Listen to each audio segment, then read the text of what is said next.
Yeah, and we have a great example of these Sahel states, how they are leading. All they have to do is just to work by their example, how they completely cut out themselves from this neo-colonialism. But the irony is that, as you know, and I know also, they are banned because of the revolution, or as they call it, a coup, by the African Union, and they have just that observed. They are alienated as opposed to inviting them and getting. It's a useless organization. What does the membership do for them? Totally useless. They are better off without being part of the African Union. What are they getting? It's a useless entity. Until we have the proper leadership, what's the point in belonging to a useless organization? So that is actually a joke. Secondly, the African Union need to reassess their definition of a coup. You see, you can't equate the coups that got rid of Kwame Nkrumah, the coups that occurred to get rid of Patrice Lumumba, Thomas Sankara. You can't compare those coups with what's happening in the Sahel nations. That is a travesty. That is ignorance of the highest order. So African Union needs to reassess its definition of a coup.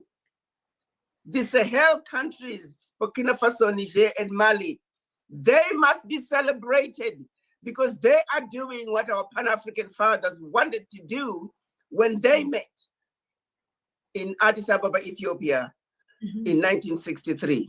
The creation of an Africa that was united, an Africa that was that had a single military, an Africa that had a single currency, an Africa with a single monetary policy, an Africa with a single central bank. That's what we're talking about.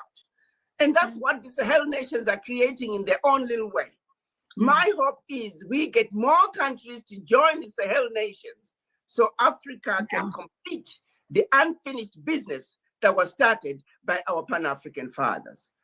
African Union should celebrate those three countries, but instead they kick them out. Well, guess what? They don't need to belong to the African Union anyway until African Union is a true functioning entity that is truly representing our people like our Pan-African fathers meant for it to do.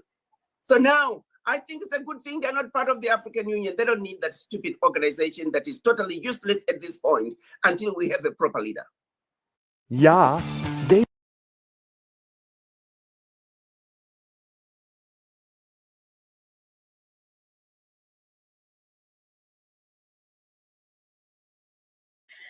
Yeah, true.